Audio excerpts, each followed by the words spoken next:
Halo Mas Riko. Halo. Halo Masnya, aku mau tanya. Jadi kebetulan aku sekarang single, umur 25 tahun. Nah, kebetulan untuk mencari jodoh nih aku lagi deket sama 4 cewek nih Mas. Dan dari respon yang mereka berikan ke saya, itu kayaknya empat-empatnya itu lampu hijau semua nih Mas. Nah, di tahap ini saya kebingungan, kira-kira lebih baik tuh milih yang mana ya dari keempatnya ya? Nah, kalau menurut Mas Riko dari segi jodoh tuh lebih cocoknya kita milih yang kayak apa sih Mas? Oke, jadi gini. Jadi bisa dipastikan keempat cewek itu karakternya hampir sama, iya atau enggak? Hampir sama. Hampir sama kan? Ya. Pasti hampir sama. Pasti. Nah, dan itu adalah karakter-karakter yang kemungkinan besar mirip sampean atau enggak mirip tapi mampu memicu emosi-emosi tertentu yang selama ini tersimpan. Betul, Nah, nggak langsung mendukung saya. Nah, intinya apapun pilihan yang sampean ambil itu arahnya pasti sama. Misal sampean sudah penuh akan rasa cinta, sampean sudah merasa lengkap dengan diri sendiri, sudah mencintai diri sendiri, ya 4 pilihan ini akan berkutat di saling cinta.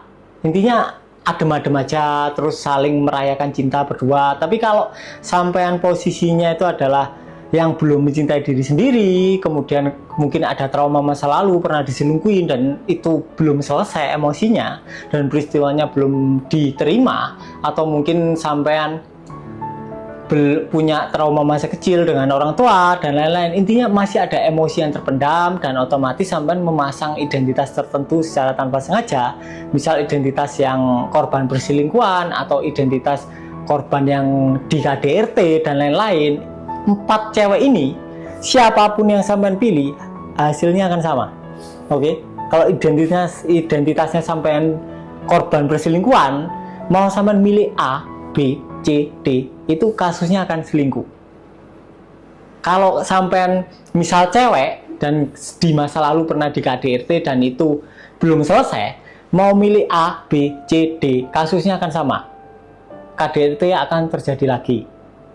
Itu. Jadi semua itu tergantung dari beingnya sampean, identitasnya. Jadi bukan pilihan. Jadi setiap pilihan yang terbentuk di dalam kehidupan sampean itu adalah terbatasi oleh sudut pandang. Jadi sampean nggak mungkin bisa memilih sesuatu di luar sudut pandangnya sampean. Jadi misal sampean adalah korban perselingkuhan. Di antara 4 cewek ini nggak mungkin ada satu cewek yang setia. Karena itu adalah realita yang harus terjadi akibat sampean memakai sudut pandang tertentu. Ya sama kayak gini lah. Kalau sampean masang kacamata warna merah, ya kelihatannya semuanya warna merah.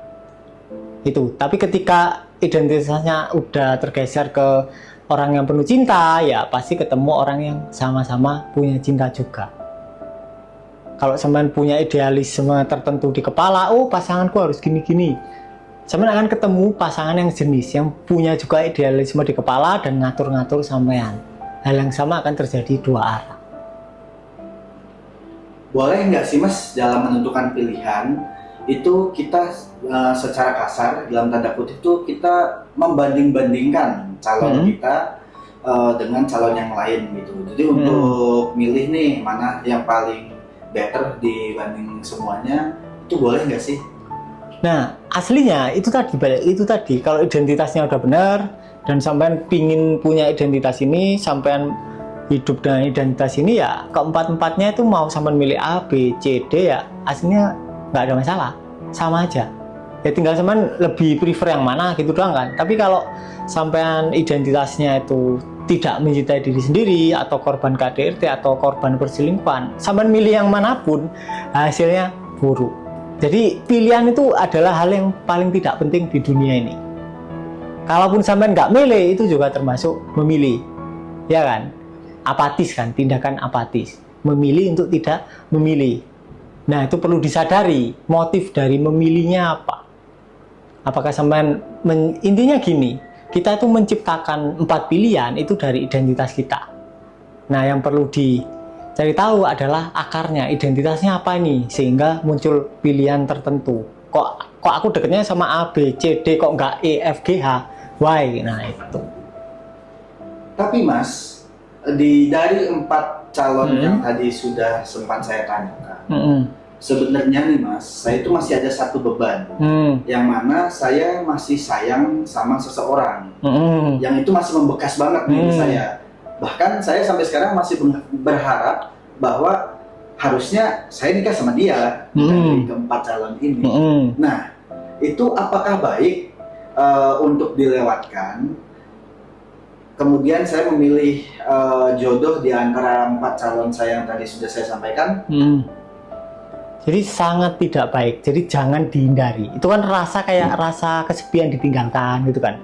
Rasa diabaikan atau rasa tidak dihiraukan. Intinya adalah ditinggalkan kan. Kasusnya kan adalah korban yang ditinggalkan di dalam kisah romansa. Nah, ketika sampean entah milih A, B, C, D, kisahnya nanti akan sama.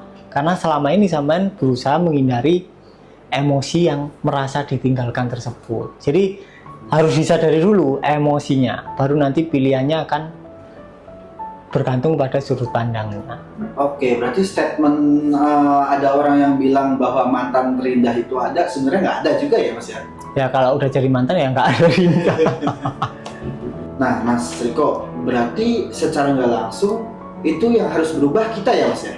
Iya betul. Nah, berubahnya itu bukan kita berusaha berubah, tapi kita menerima emosi kita apa adanya, dan otomatis perubahan akan terjadi dengan sendirinya. Itu intinya adalah penolakan kita terhadap emosi disadari, kemudian ketika penolakannya tersadari, emosi itu akan berubah dengan sendirinya, karena energi itu harus selalu mengalir dan pasti berubah.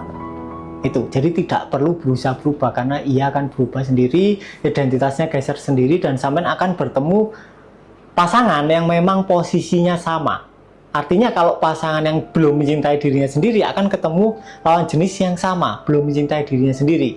Sedangkan orang yang mencintai dirinya sendiri juga akan bertemu pasangan yang posisinya sama, yaitu yang sudah mencintai dirinya sendiri. Ketika dua orang yang sama-sama sudah mencintai dirinya sendiri bertemu, maka akan overflowing. Mereka berdua akan merayakan cinta bersama. Tapi kalau dua orang yang belum mencintai dirinya sendiri kemudian bertemu, yang terjadi adalah fenomena pengemis cinta. Yang cowok minta cinta ke yang cewek minta cinta ke yang cowok, sedangkan dua-duanya nggak punya cinta. Yang terjadi adalah konflik karena nggak ada yang bisa diberikan.